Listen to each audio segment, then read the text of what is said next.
did from the coronation, but nobody, let alone Kate, curtsied to Queen Camilla. A shimmering state banquet at Buckingham Palace was supposed to show royal perfection. It was supposed to project complete family unity. Instead, it became a battlefield.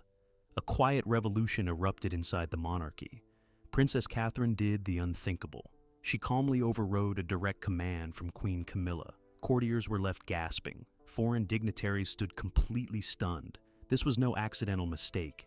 It was a calculated display of soft power. It signaled a dramatic shift inside the royal household. King Charles watched in silence. Prince William stood firmly behind his wife. The true balance of royal power has now shifted forever. Welcome back to the channel. Today, we reveal the thrilling inside story of Catherine's royal power shift. The sparks fly at Buckingham Palace. The grand ballroom of Buckingham Palace was bathed in gold light. Giant crystal chandeliers shimmered above hundreds of distinguished guests. The air was thick with expectation. High-ranking diplomats, foreign heads of state, and senior members of the royal family gathered for one of the most important diplomatic events of the year. The table was dressed in priceless silver gilt. Every wineglass was placed with mathematical precision. Every floral arrangement met centuries of palace standard. This was royal theater at its absolute highest level. Everything was designed to project absolute unity, tradition, and strength. Queen Camilla sat at the center of the head table. She wore a majestic royal gown, paired with historic crown jewels that reflected the glow of the ballroom lamps. Next to her sat King Charles III, appearing regal yet tired under the heavy burden of his royal duties. Further along the table sat Prince William and Princess Catherine. Catherine was a portrait of breathtaking elegance. She wore the legendary lover's knot tiara. Her emerald velvet gown swept the polished floor. She smiled warmly, conversing with foreign dignitaries with effortless grace. To the casual observer, the evening was a complete success. The laughter was polite, and the toasts were flawless. The classical orchestra played softly from the balcony above. But beneath the surface of this gilded celebration, tensions were quietly boiling over. The conflict began over a delicate issue of diplomatic protocol. During state banquets, every movement is strictly controlled by royal staff. The timing of speeches, the order of toasts, and the precise moment dignitaries are escorted to private reception rooms follow a rigid schedule. Queen Camilla has spent months establishing her authority over these formal events. She relies heavily on traditional protocol officers and prefers strict hierarchy. She expects every command to be executed without question. As the main dinner service drew to a close, a minor diplomatic complication arose. A senior foreign ambassador and his spouse were scheduled to be escorted to the private drawing room for a high-level briefing. The ambassador was an influential ally whose country held vital trade and security ties with Great Britain. However, the ambassador's spouse was experiencing mild fatigue and requested a brief pause before surviving the long, grand corridors of the palace. Queen Camilla noticed the minor delay from across the head table. She beckoned a senior palace usher. In a quiet but firm voice, she issued a direct command. The schedule must not hold up. The diplomat and his wife were to be moved immediately according to the original timeline. The protocol was absolute. There would be no deviations. The royal schedule belonged to the sovereign and the queen consort. The usher bowed respectfully and turned to execute the queen's order. That was the exact moment Princess Catherine stepped in. Catherine had been speaking directly with the ambassador's spouse earlier in the evening. She recognized the genuine discomfort and stress on the visitor's face. More importantly, Catherine understood something that traditional protocol officers often overlook. Modern diplomacy requires empathy, not just rigid rules. Forcing a guest into a public walk while distressed would cause humiliation. It would damage a crucial diplomatic relationship. Without raising her voice, Princess Catherine signaled to the usher. She placed a gentle hand on the usher's arm. Her gesture was subtle, but her presence was unmistakable. In a clear, serene, and calm tone, Catherine issued a counter-directive. She requested that the usher arrange for a private resting suite immediately adjacent to the ballroom. Catherine asked that hot tea be brought to the couple. She instructed that the formal walk be delayed by 10 minutes to allow the couple to recover in total privacy. The senior usher froze in his tracks. He stood paralyzed between the direct order of Queen Camilla and the firm instruction of the Princess of Wales. The air in the head table suddenly turned ice cold. Queen Camilla turned her head slowly toward Catherine.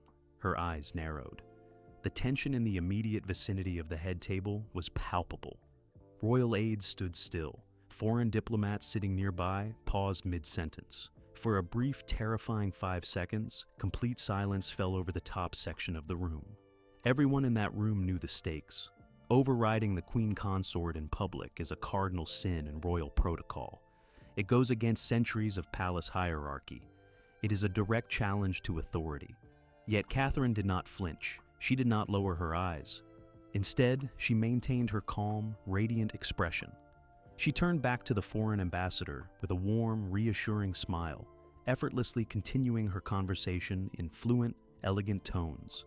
She did not act out of anger or disrespect. She acted with the unshakable confidence of a woman who knows her position, her duty, and her future. Prince William, sitting just 2 seats away, did not intervene to correct his wife. Instead, he leaned back slightly in his chair, nodded subtly to the usher, and reinforced Catherine's order with a simple look of total approval. King Charles saw the entire exchange. The king looked down at his plate, choosing not to overrule his daughter-in-law. The usher made his decision. He followed Catherine's command. The foreign ambassador was visibly moved by Catherine's kindness and quick thinking.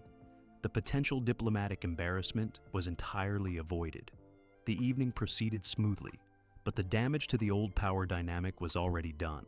Catherine had just performed a masterclass in soft authority. She did not shout or throw a spectacle. She simply took command of the room and proved that modern empathy triumphs over cold, rigid protocol. As the state dinner drew to a close and guests began to depart, courtiers whispered in hushed tones behind closed doors. A line had been crossed. A quiet revolution had taken place right in front of the elite of British society. What made Catherine take such a massive, deliberate risk? To find the answer, we must step behind the velvet curtains and examine the bitter, deepening rift that has been building between the Queen and the future Queen for months. Behind protocol walls, the deepening rift. On paper, Catherine and Camilla serve the same crown. Both represent the House of Windsor. Both are dedicated to supporting their husbands and serving the British public. But beneath the polished surface, 2 entirely different worlds are colliding inside the royal household. Queen Camilla represents the traditional palace establishment. Her approach to royal duty was shaped by decades of traditional protocol. She believes that authority is maintained through strict adherence to hierarchy, grand precedent, and unyielding formality. For Camilla, the rules of the royal household are sacrosanct. Orders flow down from the top. Staff obey without question. Guests adapt to the palace schedule, not the other way around. In Camilla's view, any compromise on protocol threatens to erode the majestic mystique of the sovereign. She fought long and hard to secure her place alongside King Charles. Her journey from public outcast to crowned Queen Consort required intense perseverance, absolute loyalty to the crown, and rigorous discipline. Having achieved her position, she holds tightly to the reins of formal authority within the royal household. Princess Catherine, however, sees the monarchy through an entirely different lens. Catherine represents the modern era. She spent the first 20+ years of her life as a private citizen. She understands how the outside world functions. She knows that modern respect cannot be demanded through ancient rules alone. It must be earned through empathy, genuine connection, and accessible grace. Catherine views her role as a bridge between ancient tradition and the 21st century public. She knows that rigid protocol can make the royal family appear distant, uncaring, and out of touch. Where Camilla sees rule following as strength, Catherine sees flexibility and warmth as true power.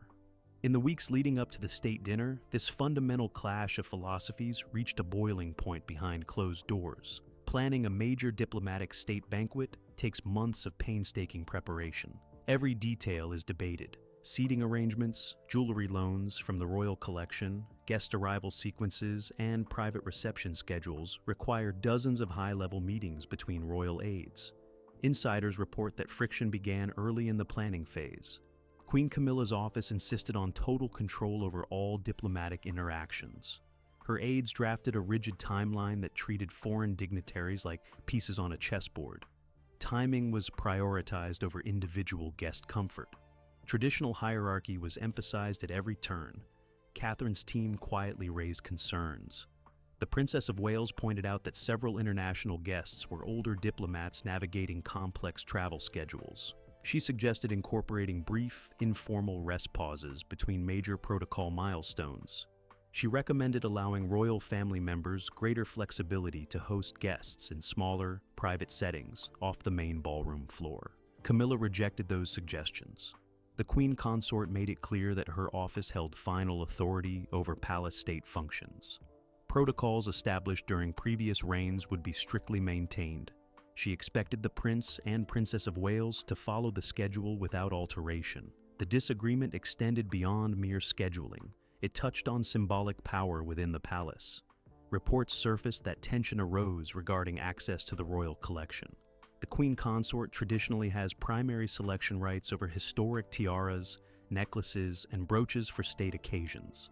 While Catherine has always been respectful of palace tradition, observers noticed subtle microaggressions in how access to historic heirlooms was managed leading up to the event.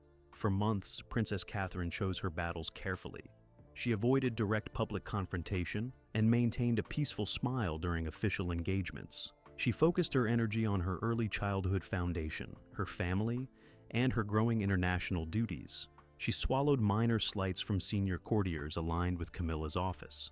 But Catherine is not passive. She is a strategic thinker. She knew that allowing rigid protocol to overshadow warmth at a major diplomatic event would harm the monarchy's global standing. She waited for the right moment to make a stand, a moment where her intervention would not look like personal pride, but like leadership. When the foreign ambassador's spouse needed help at the state dinner, Catherine saw the situation clearly. This was not just a medical pause for a weary guest. It was a defining choice between cold rule enforcement and compassionate leadership. By choosing compassion, Catherine did not just help a guest. She sent a clear signal to the entire royal establishment. The future of the monarchy belongs to modern empathy, not ancient rigidity. That single action exposed a deep rift that can no longer be hidden. Courtiers who had long considered Camilla the ultimate authority in household matters were forced to recognize a new reality. How did Catherine prepare for this masterstroke? And what really happened at the banquet table during those intense 5 seconds? Get ready to find out. The clashing orders. What happened at the banquet table? To fully grasp the magnitude of what happened, we must examine the exact mechanics of the clash. A state dinner is not a casual party. It is a precise military-style operation. Every single minute is mapped out months in advance. The master of the household oversees every detail. Dozens of footmen stand at attention. Pages in livery wait for subtle signals. The atmosphere in the grand ballroom is charged with centuries of royal history. On this fateful evening, the stakes were extraordinarily high. The visiting delegation represented a key global power. International cameras were allowed inside for brief ceremonial moments. The eyes of the world were on Buckingham Palace.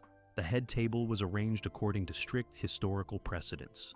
Queen Camilla sat in the central throne-backed chair. King Charles sat to her right. Prince William sat near the diplomatic leader. Princess Catherine sat directly across from the senior foreign ambassador and his wife. Catherine looked radiant. Her presence commanded the room. She wore an exquisite custom gown that perfectly balanced royal glamour with regal modesty. She wore the iconic lover's knot tiara. The diamond and pearl headpiece shimmered under the golden light. Her choice of jewels was a quiet reminder of Princess Diana. It was a visual symbol of warmth, grace, and public connection. Camilla wore magnificent rubies from the royal vault. She looked imposing, formal, and stern. Her stance radiated cold authority. She carried herself as the undisputed mistress of the house. As the main course was cleared, the critical phase of the evening began. Protocol demanded that the monarch and the queen consort lead the head foreign guests into the picture gallery. This private walk allows for high-level conversations away from the main hall. Suddenly, the foreign ambassador's spouse appeared pale. The heat of the ballroom had overwhelmed her. She leaned heavily against her chair. She signaled to a junior aide that she needed a moment to catch her breath. Queen Camilla noticed the disturbance immediately. She did not ask if the guest was unwell. She did not offer a gentle smile. She saw only a break in the schedule. Camilla raised her hand slightly and beckoned the chief palace usher. Camilla spoke in a firm, low voice. She told the usher to keep the procession moving. She instructed that the ambassador and his wife be moved forward without delay. The schedule was 5 minutes behind. In Camilla's eyes, the schedule was king. To pause now would ruin the timing of the national anthems. It would disrupt the entire royal household. The chief usher bowed. He turned to carry out the Queen's command. He approached the foreign couple to ask them to step into line immediately. That was the exact instant Catherine acted. Catherine had been watching the ambassador's wife with quiet concern. She knew the woman had traveled across multiple time zones. She knew the physical toll of high-stakes diplomacy. Catherine did not hesitate. She stood up slightly from her seat. She took 3 calm, deliberate steps toward the chief usher. She spoke soft words, but her voice had an unmistakable ring of authority. Catherine told the usher to hold the procession. She instructed him to guide the visiting couple to a private anteroom adjacent to the ballroom. She asked for chilled water and hot tea to be brought immediately, and stated clearly that the formal walk would pause for 10 minutes until the guest felt completely restored. The chief usher stopped dead in his tracks. He was caught in an impossible position. To his right stood the direct command of Queen Camilla. To his left stood the counter-directive of Princess Catherine. In the royal household, a chief usher obeys the queen consort without question. But Catherine did not speak as a nervous young royal. She spoke with the quiet confidence of the future Queen of England. The silence at the head table was total. The clinking of crystal glasses stopped. King Charles looked up from his menu. His eyes darted between Camilla and Catherine. He said nothing. He chose silence. Queen Camilla's face hardened. She turned her glare directly onto Catherine. Her eyes demanded immediate submission. It was a classic royal stare down. For 5 endless seconds, 2 eras of the British monarchy clashed without a single word being shouted. Catherine held her ground. Her posture remained flawless. Her expression remained serene and warm. She did not look away or blush. She met Camilla's intense glare with absolute composure. Prince William made the decisive move. He did not raise his voice. He simply caught the chief usher's eye. William gave a single, firm nod toward Catherine. That single nod settled the debate forever. William was backing his wife completely. He was signaling that Catherine's command was the final word. The chief usher bowed deeply to Catherine. He turned away from Camilla's glare. He executed Catherine's orders to perfection. The foreign ambassador's wife was quietly escorted to the private room. She received immediate care. 10 minutes later, she returned to the ballroom feeling refreshed, deeply grateful, and relieved. The potential public health scare and diplomatic disaster had been prevented. Catherine's quick thinking saved the evening from becoming a painful viral scandal. Camilla was left stranded at the head table. She had issued a command, and it had been publicly ignored. She could not cause a public scene without destroying the dignity of the banquet. She was completely boxed in by Catherine's grace. Catherine had won the moment, but the victory went far deeper than a 10-minute delay. She proved that true authority does not come from a crown alone. True authority comes from knowing how to lead with wisdom, courage, and genuine compassion. Prince William's stance and the king's dilemma. The aftermath of that 5-second standoff reverberated far beyond the ballroom. At the center of this storm stood Prince William. For years, observers have wondered how William would survive the delicate balance between his father's wife and his own spouse. On this night, William made his stance crystal clear. His subtle nod to the chief usher was not a reckless act of defiance. It was a calculated, protective, and strategic declaration. Prince William has always been fiercely protective of Catherine. He watched his mother, Princess Diana, struggle against the cold machinery of the palace establishment. He vowed early in his adult life that he would never allow Catherine to be isolated or undermined by courtiers or senior royals. William recognizes that Catherine is not just his wife. She is the anchor of the modern monarchy. She is the public face of the royal family's future stability. By supporting Catherine at the head table, William sent a message that echoed throughout the entire palace structure. He signaled that the Prince and Princess of Wales operate as an indivisible unit. He made it obvious that any attempt to push Catherine aside or overrule her good judgment would meet his immediate resistance. William was asserting the weight of his own future reign. He was telling the establishment that the future has already arrived. For King Charles, however, the situation was far more complicated. The king found himself trapped in a painful personal and political dilemma. On one hand, Charles loves Camilla deeply. He fought for decades to secure her acceptance, both within the royal family and among the British public. He values her steadfast support and relies on her presence during his demanding schedule as monarch. Seeing his wife publicly overruled at a state event was undoubtedly uncomfortable for him. On the other hand, Charles is a pragmatist.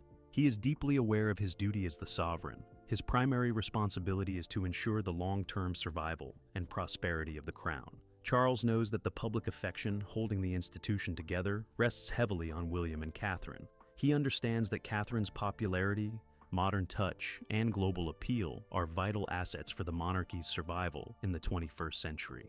When the standoff occurred, Charles made a deliberate choice. He looked away and said nothing. By remaining silent, the king effectively allowed Catherine's decision to stand. It was a subtle, diplomatic betrayal of Camilla's strict order, but it was a necessary sacrifice to avoid a catastrophic scene in front of foreign dignitaries.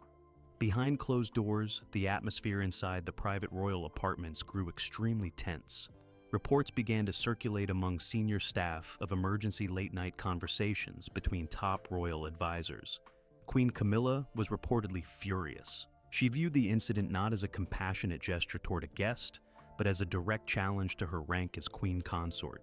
She expressed her frustration to private secretaries and trusted aides, arguing that allowing junior royals to override the queen sets a dangerous precedent. In her view, if palace protocol can be dismissed so easily at a state banquet, the authority of the monarch and queen consort is compromised. Prince William, however, stood his ground during post-event discussions with senior palace officials. Sources indicate that William calmly reiterated the principle that drove Catherine's action. He made it clear that diplomatic flexibility and guest welfare must always take priority over rigid timelines. William pointed out that Catherine's quick thinking had saved the crown from a potential public embarrassment and secured the goodwill of an important international ally. The king found himself acting as a mediator between his wife and his heir. Charles recognized the validity of both perspectives, but he ultimately leaned toward preserving harmony and protecting the institution's public image. He quietly advised his household staff to review state event protocols, ensuring greater adaptability for international guests in the future.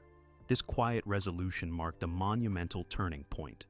Prince William had successfully demonstrated that he and Catherine possessed the influence to shape how the royal household operates. The balance of power had shifted. The king had chosen stability over strict protocol, and William had proved that his loyalty to Catherine and the future of the crown comes before all else. Public adoration versus royal hierarchy. In a modern monarchy, true power does not reside entirely in titles. It resides in public affection. Titles can be granted by royal decree, but genuine love and respect must be earned. This fundamental truth explains why Princess Catherine holds such an extraordinary position inside the royal family today. Catherine possesses a rare form of power. Royalty experts call it soft influence. It is not listed on official organizational charts inside Buckingham Palace. It cannot be dictated through protocol manuals. Yet, it is the most potent force in contemporary British society. For over a decade, Princess Catherine has consistently ranked as one of the most popular members of the royal family. Her image is associated with devotion to duty, family stability, and quiet strength. Millions of people around the world look to her as the ideal future queen. When Catherine wears a particular outfit, it sells out within minutes. When she champions an issue, public awareness skyrockets. Her presence at any official engagement guarantees overwhelming positive global media coverage. Queen Camilla, by contrast, occupies a far more complex position in the public mind. While many appreciate her dedication to King Charles and her decades of steadfast service, her journey to the title of Queen Consort was marked by deep controversy. For millions of people, memories of the past remain fresh. Camilla has worked tirelessly to build the public acceptance, but her popular appeal has natural limits. She is respected for her duty, but she does not possess the emotional bond with the public that Catherine commands. This disparity in public affection creates an undeniable reality inside the palace walls. Royal authority without public support is fragile. The survival of the institution depends on public goodwill. Senior courtiers and palace strategists understand this reality better than anyone. They know that Catherine is the crown's greatest asset. When Princess Catherine took a stand at the state banquet, she was not just acting on personal instinct. She was operating from a position of supreme confidence. She knew that her public standing gave her unique leverage.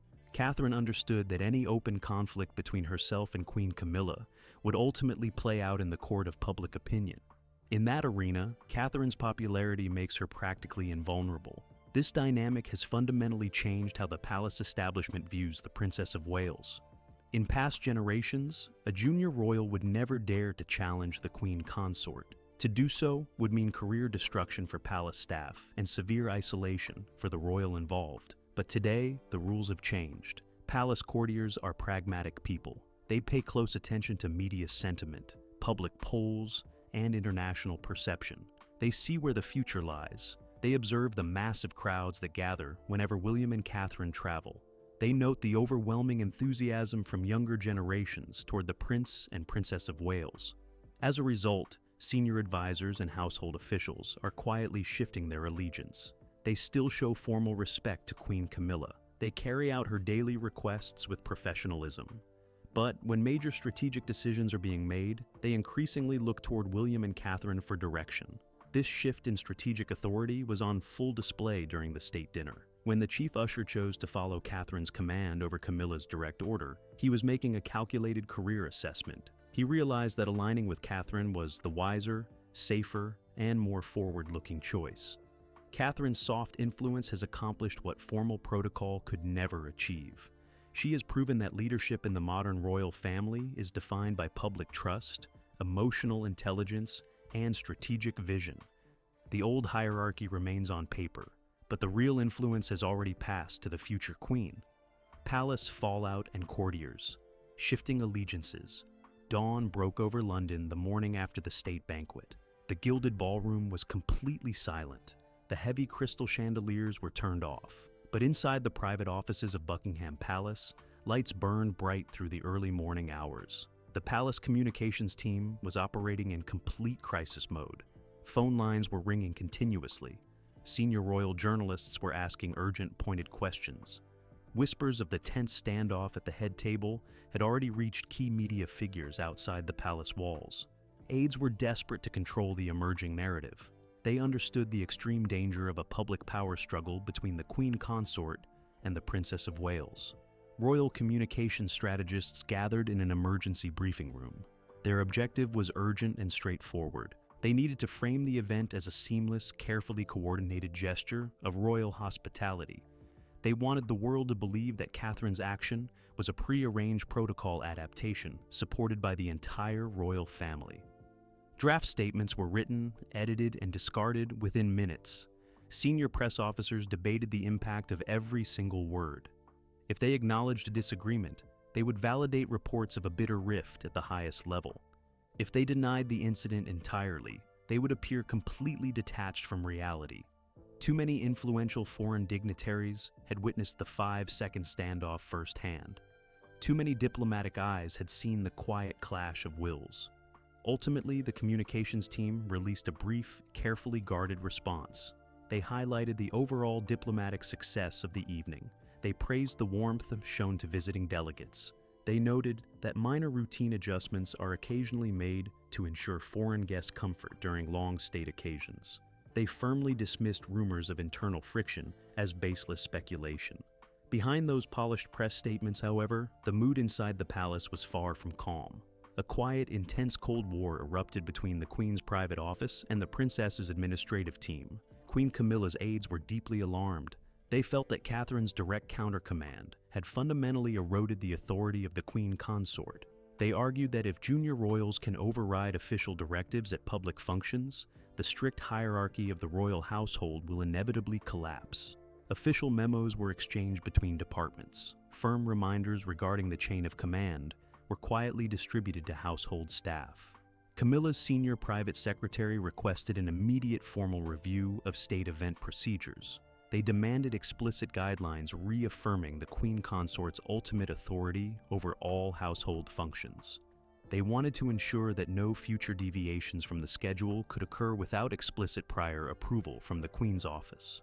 Catherine's team, however, held their ground with quiet confidence. Her advisors remained firm. They pointed out that Catherine's intervention had saved the crown from severe international criticism. They argued that forcing a distressed guest to march through grand corridors would have caused immense embarrassment to a key diplomatic ally. Catherine's office made it clear that modern royal duty requires flexibility, warmth, and genuine human care. As details of the standoff circulated among palace personnel, a profound psychological shift took place across the royal household.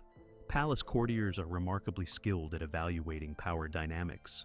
They spend their careers monitoring subtle shifts in authority among senior family members. They know who holds the present title and who holds the long-term future. The incident at the state banquet revealed a truth that could no longer be ignored. The operational center of gravity had moved. Ushering staff, event directors, security commanders, and protocol officers began re-evaluating their daily routines. For months, many had deferred without question to Camilla's traditionalist preferences. They had followed rigid, outdated procedures to avoid her office's disapproval. But seeing the chief usher obey Catherine over Camilla changed the calculation completely. Staff members realized that Prince William and Princess Catherine were actively stepping into leadership roles. They saw that William would unhesitatingly support his wife against senior palace officials. They saw that King Charles was unwilling to publicly overrule Catherine's compassionate intervention. Quietly and discreetly, senior aides began shifting their alignment. When organizing future royal engagements, household staff started consulting Catherine's team at much earlier stages. They began seeking her input on event pacing, guest arrangements, and public interaction strategy. They recognized that cooperating with Catherine was not merely about good manners. It was the smartest move for the institution's future. The fallout from the state dinner did not destroy the monarchy. Instead, it accelerated an overdue evolution. Princess Catherine's decisive stand established a permanent precedent across the royal household. For centuries, palace regulations were absolute and unyielding. The monarch and queen consort governed household protocol with unquestioned authority. Visitors, staff, and junior royals were expected to yield to the schedule without hesitation. But Catherine proved that a contemporary constitutional monarchy cannot thrive on rigid rules alone. In the weeks that followed, subtle updates began appearing in official palace planning manuals. Event schedules were adjusted to include built-in rest periods. Protocol officers were granted explicit authority to prioritize guest welfare over strict timelines. Catherine's empathetic approach became the standard model for palace hospitality. Queen Camilla was forced to adapt to this new dynamic. She realized that attempting to penalize Catherine or enforce rigid control would only isolate her office further. The queen consort chose to preserve harmony by quietly approving the updated operational guidelines. The power shift was complete. Catherine had not seized authority through angry outbursts or public drama. She had claimed it through serenity, flawless judgment, and firm commitment to principle. Courtiers no longer viewed Catherine merely as the wife of the heir. They viewed her as the second architect of the modern crown. The quiet revolution that began with a 5-second standoff at a state banquet had permanently redefined the future of the British monarchy. A new dawn for the monarchy. The silent standoff at Buckingham Palace was much more than a brief diplomatic disagreement. It was a historic turning point for the British monarchy. For centuries, the royal family survived by enforcing rigid hierarchy. Rules were sacred. Decrees from the sovereign were absolute. But the modern world has changed dramatically. The expectations of the public have evolved. Today, people demand warmth, empathy, and genuine human connection from their leaders. Princess Catherine understands this fundamental truth better than anyone else inside the royal household. Her decisive action at the state banquet signaled the arrival of a new era. It demonstrated that ancient rules must yield to common sense and human kindness. The House of Windsor is undergoing a quiet but profound transformation. Queen Camilla represents the final chapter of the old royal guard. Her understanding of duty was forged in traditional palace culture. She believes that authority is protected through distance, strict order, and unyielding protocol. For Camilla, every rule is a fortress wall that protects the majesty of the crown. But Princess Catherine sees those same walls as barriers between the monarchy and the public. Catherine was raised outside the palace system. She brings a fresh, modern perspective to her royal duties. She knows that modern authority cannot be demanded through formal titles. It must be earned through daily service, compassionate action, and strategic wisdom. When Catherine countermanded Camilla's order, she was defending a modern vision for the institution. This clash highlighted a fundamental shift in where true power resides. In a modern constitutional monarchy, real power does not flow from ancient crowns or formal titles. Real power flows from public trust. Without the affection and support of the public, royal titles lose their meaning. Princess Catherine is the most popular member of the royal family. Her popularity provides her with massive institutional leverage. Senior advisors and palace officials recognize that Catherine is essential to the survival of the crown. They see that her global appeal anchors the monarchy's future. When palace staff chose to follow Catherine's command, they were acknowledging where true authority lies. They were choosing the future over the past. Prince William's role in this transition cannot be overstated. By supporting his wife at the banquet table, William made a firm statement about his future reign. He made it clear that he and Catherine will govern as equal partners. They will not allow outdated palace traditions to compromise their core values. William has watched his father survive complex personal and political challenges for decades. He is determined to build a modern, streamlined, and empathetic monarchy. William's subtle nod to the chief usher was a declaration of strength. It showed that the Prince and Princess of Wales are prepared to lead right now.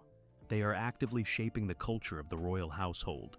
King Charles III finds himself presiding over a monarchy in transition. He respects traditional protocol, but he also recognizes the reality of the 21st century. Charles knows that his reign represents a bridge between two eras. His primary goal is to pass a stable, popular institution to his son. By allowing Catherine's decision to stand, Charles demonstrated pragmatic wisdom. He chose long-term institutional stability over short-term protocol enforcement. The king understood that Catherine had saved the crown from a potential diplomatic scandal. His quiet acceptance of her authority signaled a passing of the torch. It was a subtle acknowledgement that the future of the firm rests in the hands of William and Catherine. Princess Catherine's soft revolution has forever altered the royal landscape. She did not raise her voice. She did not demand headlines. She simply stepped forward when leadership was required. Her calm confidence at the state dinner showed that she possesses the supreme poise of a future queen. She demonstrated that leadership is not about enforcing strict schedules. Leadership is about caring for people, protecting diplomatic relationships, and acting with moral clarity. The quiet power shift that began in the grand ballroom of Buckingham Palace is complete. A new dawn has arrived for the British monarchy. Princess Catherine has proven that she is ready to wear the crown. Princess Catherine's decisive stand at the state banquet proved that modern empathy triumphs over cold protocol. She showed the world that she is ready to lead as Britain's future queen. Real power inside the royal family has shifted forever. The future of the British monarchy has arrived, and it belongs to William and Catherine. What do you think about Princess Catherine overriding Queen Camilla's orders? Did she save the diplomatic evening, or did she cross a line in the royal hierarchy? Share your thoughts in the comments below. If you enjoyed this deep dive, do not forget to like this video and subscribe to our channel for more exclusive royal insights. Thank you for watching, and we will see you next time.